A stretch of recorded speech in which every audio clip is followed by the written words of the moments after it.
네, 안녕하십니까. 오늘은 지금은 이제 서울 홍대 어느 공유 사무실에 나와 있는데 최근에 우리 교회 모임에 열심히 나오시는 분이 계셔서 카메라를 켰습니다. 소개 안녕하세요. 간단히 해주시죠. 안녕하세요. 저는 대구에서 지내고 있는 아, 의료 쪽 일하고 있고 요새 군복무 중이라서 시간이 좀 있어서 이것저것 알아보다가 뉴스엔조이에서 길섭교회 인터뷰 보고 김동환 목사님 그 연재 글 쓰신 거 보고 좀 마음에 들어가지고 온라인으로 교회 모임도 참석하고 있고요. 이렇게 서울에 직접 오기도 하고 그러고 있습니다. 화면이 이제 전원 연결 안 하니까 꺼져갖고. 네, 일단 노은기 선생님 한 몇 번, 한 세네 번 정도 모임.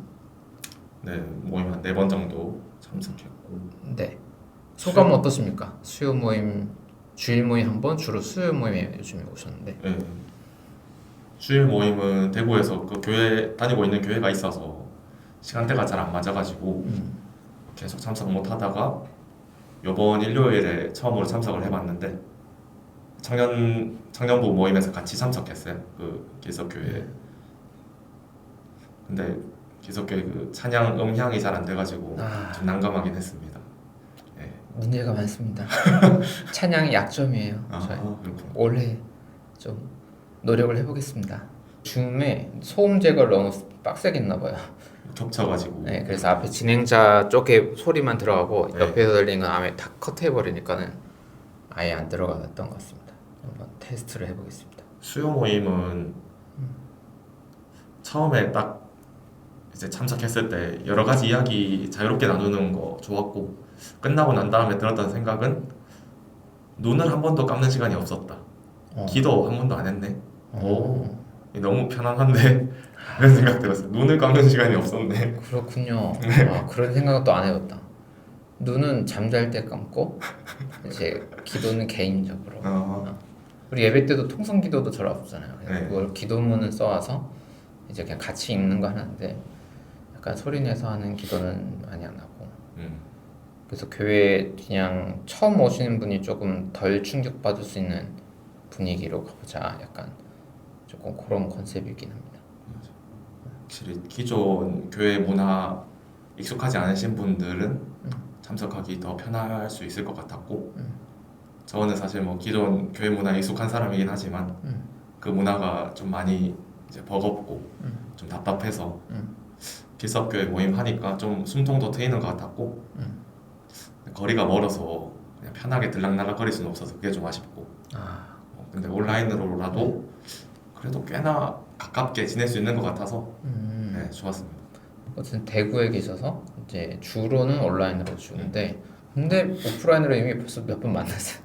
서울에 잘 오셔서 오히려 서울에 가까이 있는 분들보다 더 만나는 것 같아가지고 그리고 이제 신앙적인 어떤 고민이나 질문들도 많으시고 최근에 올해 오시는 분들이 대체로 좀 그런 것 같아요. 그 약간 포커스는 조금씩은 다 다른데 약간 이제 질문거리들이 조금 많은데 그걸 좀 같이 얘기할 수 있는 공간들을 찾는 분들이 조금 모이는 것 같고 그게 도움이 되실런지. 그리고 또 한편으로 들었던 생각은 당연히 좋고 분위기도 편하고 좋은데 또 너무 저의 고민의 깊이가 좀 저는 막 그렇게 심한 고민은 아닌데 좀 고민의 깊이가 크신 분들이 많더라고. 여기 교회 그러다 보니까 조금 저는 진짜 편하게 오고 싶었는데 너무 고민 없는 사람인지라 좀 안 맞는 느낌도 살짝 있었다. 네. 그게 약간 숙제이기도 합니다. 네. 그러니까 저희 모임에도 사실 고민이 그렇게 많지 않은 분도 좀 있는데 근데 예를 들어서 고민이 좀 오래됐는데 대화를 잘 못했어. 그러면 이제 모임 와서 빨리 좀 그 얘기를 나누고 싶잖아요. 그런 케이스들이 조금 있는 것 같아요. 뭐 생각이 뭐 개개인 뭐 저도 포함해서 뭐 엄청 뭐 깊다거나 막 굳이 연락이 그런 건 아닌데 약간 그런 이야기를 못 꺼낸 시간이 길면 길수록 답답함이 좀 커가지고 좀 그런 케이스가 있는 것 같고 어느 정도는 다 있는 것 같은데 이게 해소가 안 되는 상태가 너무 오래됐을 때 약간 조금 어려움이 있는 것 같아요. 질문이 그래도 좀 있으신 편입니다. 네. 그냥 노는 모임에만 나오는 분들도 있고 저희 교회에도 밥 먹고 약간 이제 굳이 그 대화를 그렇게 하기보다는 왜냐면 어쨌든 밥 먹고 일상을 나누는 것도 신앙의 가장 중요한 부분이다 보니까 그냥 그거만을 필요로 하는 분도 있죠. 그 밸런스를 맞추는 게 숙제 같아요.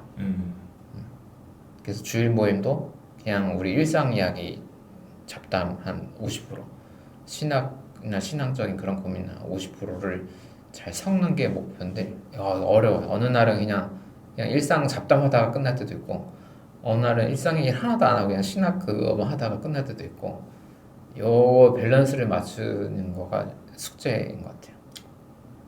이번 주일에 그 저희 교회 사람들이랑 같이 줌 모임으로 온라인 예배 참석했잖아요.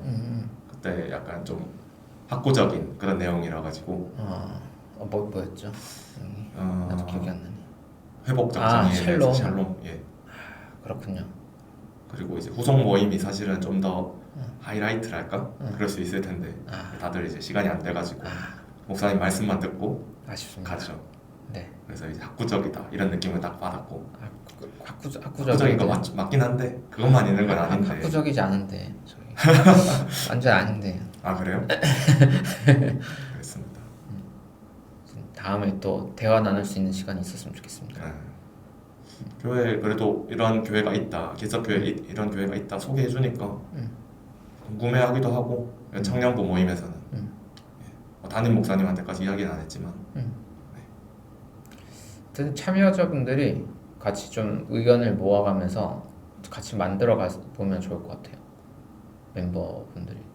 근데 특히 아마 이제 새로 오시는 분들도 있고 한데 그게 숙제죠. 이제 자기가 하고 싶은 공동체 분위기가 있고 또 이제 이미 기존에 있던 분들이 원하는 모델들이 있는데 과연 어느 정도 서로 타협하면서 중간점을 이제 만들어 갈 거냐 그런 것도 숙제인 것 같아요.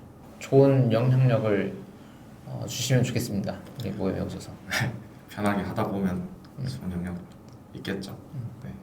혹시 그래도 뭐 간단하게 혹시 요즘에 약간 신학적인 질문이나 고민하고 있는 거 뭐 그런 거 혹시 있습니까? 뭐 한 가지 정도만 있으면.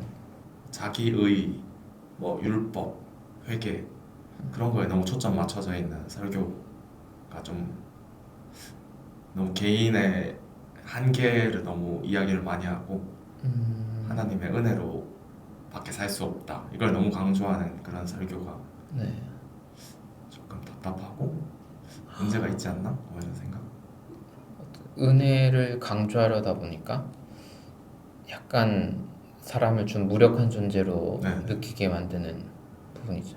이게 중세 시대 때 종교교육 때는 이제 그런 맥락은 아닌데 이게 약간 이게 개신교가 갈라지면서 이게 우리 모토야 약간 이렇게 되다 보니까 수백 년이 지났는데도 약간 이제 그 중심으로 가야 우리가 개신교스러운 거지 약간 이렇게 약간 옛날에 거기 좀 갇혀 있다 보니까 신학교에서도 어쨌든 교리교육을 그렇게 봤거든요. 교단 신학교에서는.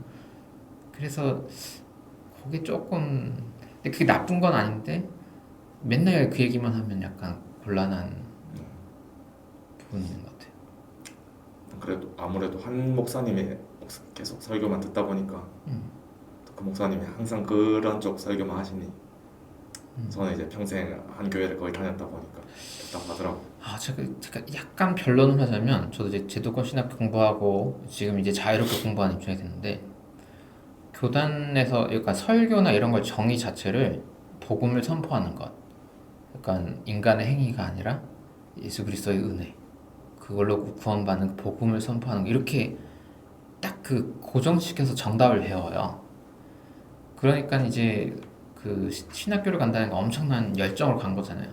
근데 거기서 목사가 해야 할 일은 이런 거였구나 라고 어떤 그 교단 틀에 맞는 개신교 교단 교리 틀에 맞는 걸 딱 확정적으로 해버리면 거기에 완전 충성해서 이제 가버리는 거거든요. 그래서 좀 단조로워지는 문제가 있는 것 같아요. 듣는 사람 입장에서는.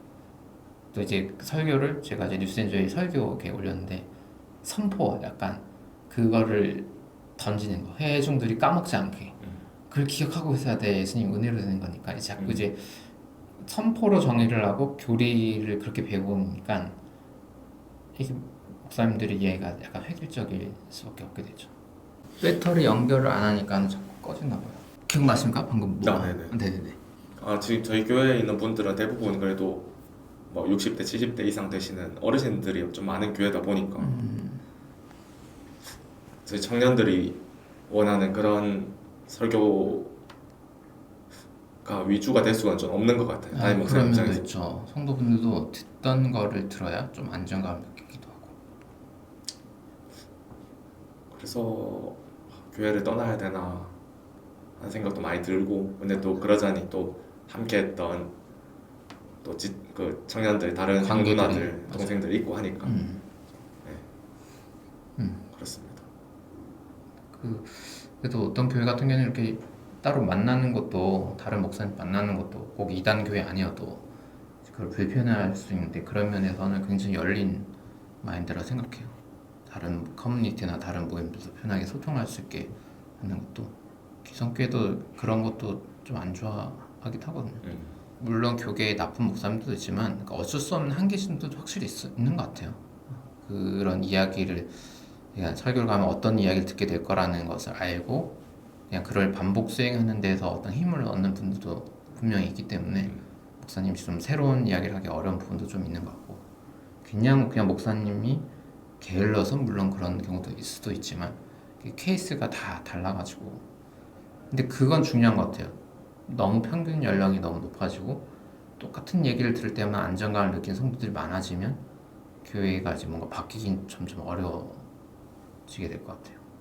그렇게 됐던 이유도 있을 수도 있겠네요. 그러니까 어른들만 모여 있는 이유도 그렇죠. 원인이 있을 수도 있겠다. 그러니까 젠더도 다양하고 나이도 다양하고 구성원들이, 그래서 조금 다이내믹이 있으면, 목사님도 설교를 했는데 같은 얘기를 계속 했는데 피드백이 좀 안 좋아. 나 공부해야겠다 하거나 이제 다른 자극이 있을 수 있는데 그게 조금 약할 수 있죠. 그런 게 제가 요새 느끼는 답답함들입니다. 지금 이거는 한국만 문제는 아닌 것 같고, 외국에 유학하고 갔다 온 친구 목사님들 봐도 약간 비슷한 얘기를 그냥 그렇게 책 읽듯이 이렇게 하는 목사님들 워낙 많아서, 이미 신학이 뛰어난 교회들도 약간 이제 다 같이 좀 고민해야 할 문제 같아요. 오늘 그 퍼실레이터 공부하고 왔잖아요. 네. 차라리 그런 공부를 뭐 한다거나, 어떻게 하면 다양한 이야기가 오픈될 수 있을까, 이제 그런 고민들을 이제 조금 해야 되는 것 같아요. 맞아요.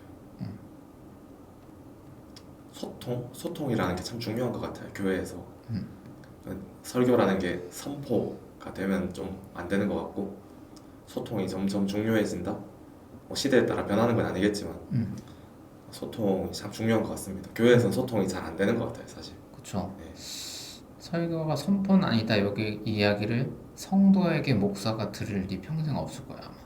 그런 피드백이 조금 사실 필요하긴 한데, 이건 저도 제 친구 목사님들과 대화가 안 되거든요. 사실은 신학교 때 그렇게 배워갖고 평생 그걸 수행하고 있다 보니까, 그래서 조금 그런 실질적인 고민을 가진 분들이 이야기가 잘 전달돼서 피드백이 돼가지고 조금씩 이제 새로운 합의점들을 만들어 나가면 되는데, 그게 좀 쉽진 않죠. 그 퍼실레이터 나중에 공부 마치면은 그 얘기도 좀 해주면 좋을 것 같아요. 그 조금 몇 가지 기억나는 거 있을 때 다음 영상으로 네. 이제 아마 그걸 모르는 분들도 있을 것 같아서, 그 목사님들에게도 중요한 거라고 생각하거든요. 네. 네, 근데 지금 강의 시간이 너무 길어서 저는 못 가고 대신 다음에 몇 가지만 더 얘기해줘도 좋을 것 같습니다. 알겠습니다. 그럼 오늘은 이렇게 네. 마치도록 하겠습니다. 감사합니다. 감사합니다.